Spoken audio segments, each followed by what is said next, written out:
Uno de los órganos más complejos e importantes del ser humano, protagonista de las enfermedades con mayor prevalencia y mortalidad en la actualidad, y cuya comprensión y conocimiento es importante para entender las diversas patologías. Mi nombre es Brian Martínez y este día Medicina Interactiva presenta Anatomía Cardíaca. La bibliografía utilizada para el video ha sido Anatomía de Estudiantes tercera edición de Gray, Anatomía Clínica de Moore octava edición, el Atlas de Anatomía de Netter sexta edición, Rouvier, Testut y Okoshi. Para la clase retomaremos los siguientes puntos acerca de la anatomía cardíaca. Primero hablaremos sobre su ubicación, después sobre el pericardio, luego sobre la configuración externa del corazón, después sobre las válvulas cardíacas, la anatomía del corazón derecho, la anatomía del corazón izquierdo, la irrigación arterial, el drenaje venoso del corazón y finalmente el sistema de conducción eléctrico. Para empezar, ¿qué es el corazón? En medicina hay que tener muy bien claros los conceptos. Cuando estamos leyendo algún capítulo, tenemos que preguntarnos sobre cada palabra si podemos definirla. Por ejemplo, si estoy leyendo corazón, tengo que preguntarme qué es el corazón. Si leo qué es músculo, tengo que preguntarme a mí mismo qué es músculo. Y si no puedo definirlo, tengo que buscarlo. Una definición común es que es un músculo que bombea sangre rica en oxígeno y nutrientes a los tejidos del cuerpo a través de los vasos de la sangre. Una definición del CDC es que el corazón es un órgano del tamaño aproximado de un puño que está compuesto por tejido muscular y bombea sangre a todo el cuerpo. El corazón tiene ciertas características. Primero, que es hueco. Como podemos ver en la imagen, posee 4 cavidades, 2 aurículas y 2 ventrículos. También es un órgano muscular porque vemos que está compuesto totalmente de músculo cardíaco o de miocardio en la mayor parte de las veces. Generalmente cuando se habla de anatomía se cree que es una ciencia que no ha cambiado desde hace mucho tiempo, por lo tanto estudiar anatomía te da una base bastante fuerte que perdura durante muchos años. Pero en el 2003, 2 científicos argentinos determinaron que el corazón posee una quinta cavidad. Esta quinta cavidad correspondería al seno coronario. Sin embargo, en muchos libros no se menciona, ni siquiera si lo han notado en los manuales de anatomía que dan en las universidades. Con respecto a la ubicación, el corazón se encuentra en la cavidad torácica, principalmente en el espacio denominado mediastino. ¿Qué es el mediastino? El mediastino es esa zona central que separa las cavidades pleurales. Y ojo que digo cavidades pleurales y no pulmones. Las cavidades pleurales las podemos observar en este diagrama por esa línea celeste que los está rodeando. Hay que tener bastante claro eso de los conceptos como lo mencioné al principio. El mediastino está delimitado superiormente por la abertura torácica superior, inferiormente por el diafragma, posteriormente por la parte anterior de los cuerpos vertebrales de T2 a T12 y anteriormente por el esternón. El mediastino también lo podemos dividir mediante un plano imaginario que va desde el ángulo de Lewis hasta el disco intervertebral entre T4 y T5 en mediastino superior y mediastino inferior. Asimismo, en el siguiente diagrama podemos ver que el mediastino inferior también se divide y se divide mediante una estructura que va a ser el saco pericárdico. El saco pericárdico va a dividir al mediastino inferior en mediastino anterior, que va a ser aquel que esté anterior al saco pericárdico y posterior al esternón, un mediastino medio que va a estar formado por el saco pericárdico junto con el corazón y un mediastino posterior que va a ser aquel que esté posterior al saco pericárdico y anterior a los cuerpos vertebrales. El corazón a niveles vertebrales se encuentra entre T4 y T8. Estas son las denominadas vértebras de Giacomini. Y en exclusivo lugar, la vértebra T4 recibe el nombre de vértebra supracardíaca de Giacomini. Ahora una pregunta evaluativa. A lo largo de este video habrá muchas de estas preguntas que servirán para seguir consolidando el conocimiento. Las respuestas correctas a ellas serán dadas al final del video, así que ustedes pueden anotarlas y compararlas al final. ¿En qué espacio se encuentra ubicado el corazón? ¿En el mediastino superior? ¿En el mediastino anterior? ¿En el mediastino medio? ¿O en el mediastino posterior? Fisiológicamente, el corazón se divide en 2 partes, en un corazón derecho y en un corazón izquierdo. El corazón derecho va a recibir toda la sangre del cuerpo, o sea, la sangre venosa o desoxigenada. El corazón izquierdo va a recibir la sangre oxigenada de los pulmones y la va a enviar al resto del organismo. Es muy importante que dentro de los pulmones se va a dar el proceso de la hematosis, que es aquel en donde la sangre venosa pasa a ser arterial por la fijación del oxígeno y la eliminación del dióxido de carbono. El corazón se encuentra dentro del saco pericárdico. Este es un saco fibroseroso que rodea el corazón y la raíz de los grandes vasos. Está formado por dos componentes, el pericardio fibroso, que es una capa externa de tejido conjuntivo resistente que establece los límites del mediastino medio, como ya lo hablamos, y el pericardio seroso. Si vemos la imagen, todas estas capas van de exterior al interior. La parte amarilla que se ve en el recuadro es tejido adiposo y vemos una delgada lámina blanca que es el pericardio fibroso. Tapizando a este se encuentra la primera parte del pericardio seroso, que es la hoja parietal. Histológicamente, todas las serosas del cuerpo se encuentran formadas por mesotelio. ¿Qué es el mesotelio? El mesotelio no es nada más que un epitelio plano simple, como vemos en la imagen del corte histológico en la esquina superior de la pantalla. Luego tenemos a la hoja visceral del pericardio seroso, a la que se recibe el nombre de epicardio. Esta se va a encontrar tapizando la parte del miocardio. Entre la hoja visceral y la hoja parietal vamos a tener un espacio que es la denominada cavidad pericárdica. En esta cavidad pericárdica se encuentra el líquido pericárdico. Sin embargo, en ciertos estados mórbidos puede que no se encuentre el líquido pericárdico, sino que se encuentre otro tipo de sustancia, por ejemplo, sangre. En este caso recibirá el nombre de hemopericardio a la alteración. Si lo que se encontrara fuera aire, recibiría el nombre de neumopericardio. Luego tenemos al miocardio, que es una capa gruesa de músculo cardíaco. Y ojo que esta es una definición histológica. Músculo cardíaco es un tipo de músculo estriado que se encuentra en las paredes del corazón. Hay que tener en cuenta que el miocardio será diferente en las aurículas, donde es más delgado que en los ventrículos, ya que la función de estas es recibir la sangre desde las grandes venas y entregarla a los ventrículos, lo que necesita una presión relativamente baja. Luego tenemos al endocardio. Este consiste en una capa interna de endotelio y tejido conjuntivo subendotelial y una capa de tejido conjuntivo llamada subendocardio. Esta adquiere relevancia ya que en este subendocardio es donde se encuentra el sistema de conducción eléctrico. El pericardio seroso forma unas estructuras alrededor de los grandes vasos. Estas partes donde marcados se les denominan mesocardios. Pregunta evaluativa. Cuando hablamos de epicardio nos referimos a el pericardio fibroso,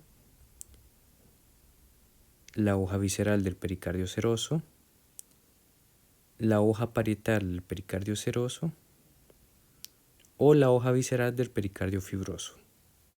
El pericardio es una bolsa cuya base se encuentra unido al centro tendinoso del diafragma.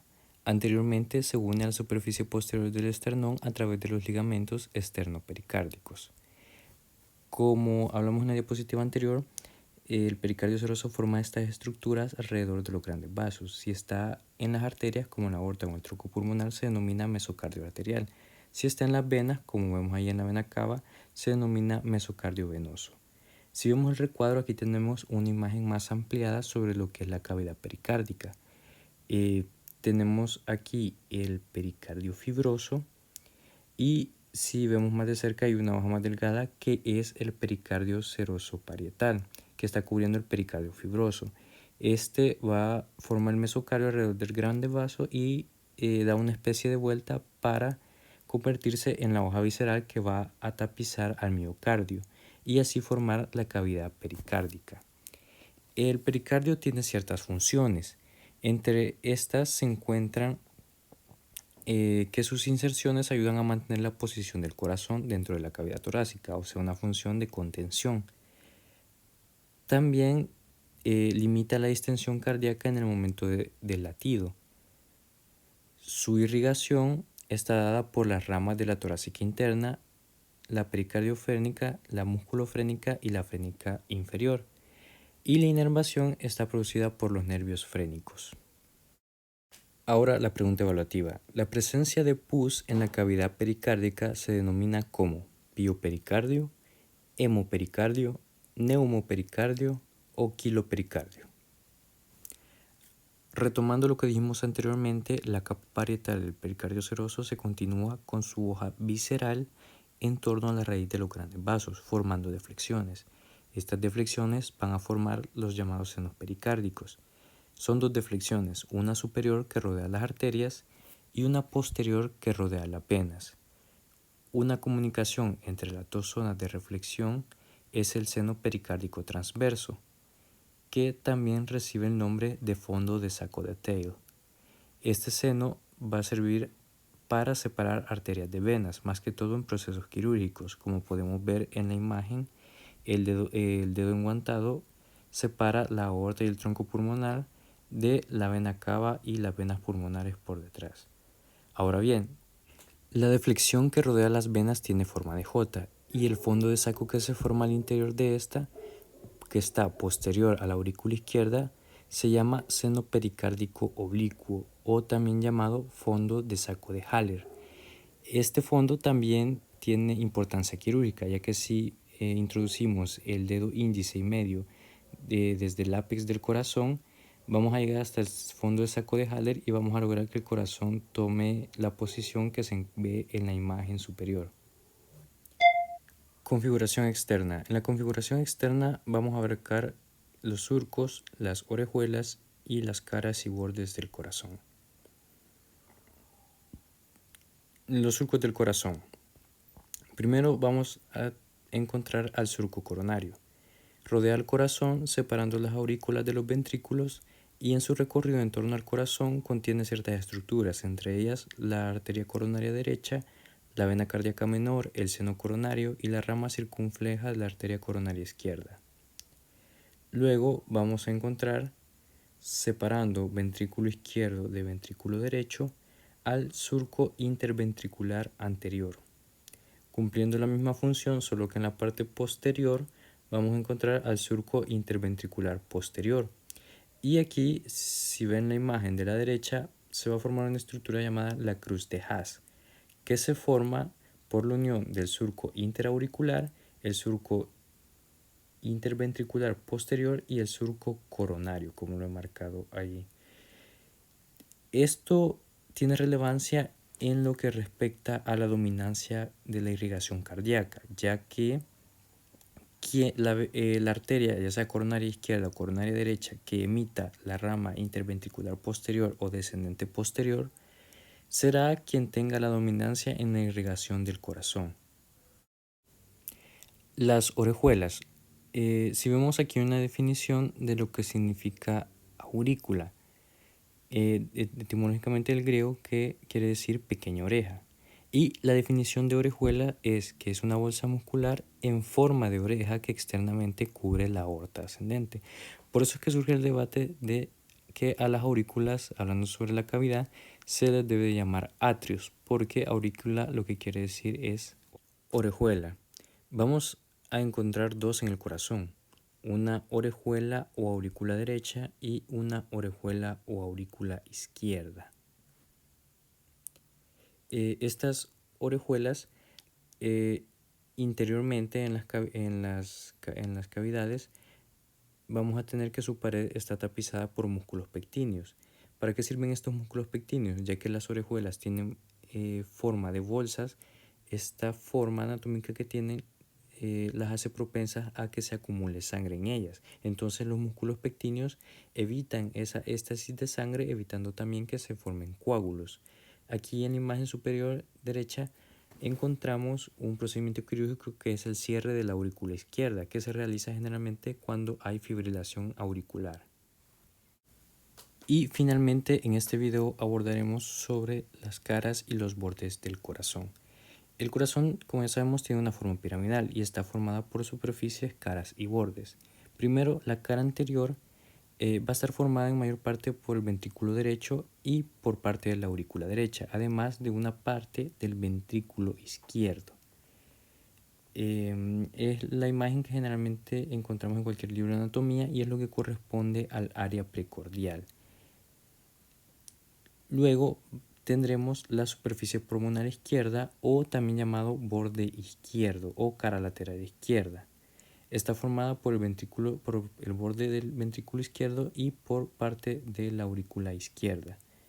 Igualmente encontramos a la cara inferior o superficie diafragmática. Esta va a estar formado por el ventrículo izquierdo en su totalidad, la parte posterior, y por parte del ventrículo derecho.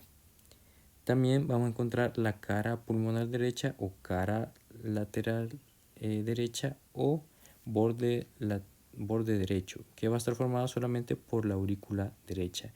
Y la base, que va a estar formada por la aurícula izquierda, una pequeña porción de la aurícula derecha y la parte proximal de las grandes venas. En la pregunta evaluativa, la cara diafragmática del corazón está formada por el ventrículo derecho y parte de la aurícula izquierda, el ventrículo izquierdo y parte del ventrículo derecho, o el ventrículo izquierdo y el ventrículo derecho completamente. La cara anterior tenemos que es la que forma el área precordial y está formada por el ventrículo derecho, parte del ventrículo izquierdo y parte de la aurícula derecha.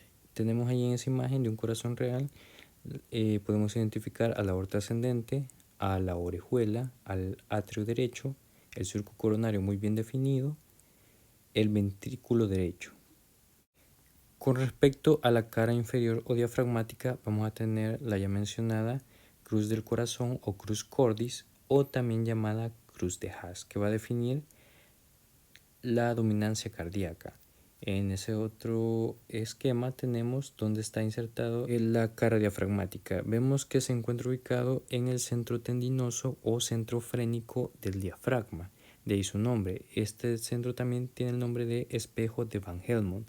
Esto porque este centro tendinoso es bastante brillante a la vista. El ápex y la base. El ápex está formado por la porción inferolateral del ventrículo izquierdo. En adultos se encuentra en el quinto espacio intercostal izquierdo y es el punto donde los ruidos del cierre de la válvula mitral son más fuertes. También se le denomina a este punto el llamado choque de punta.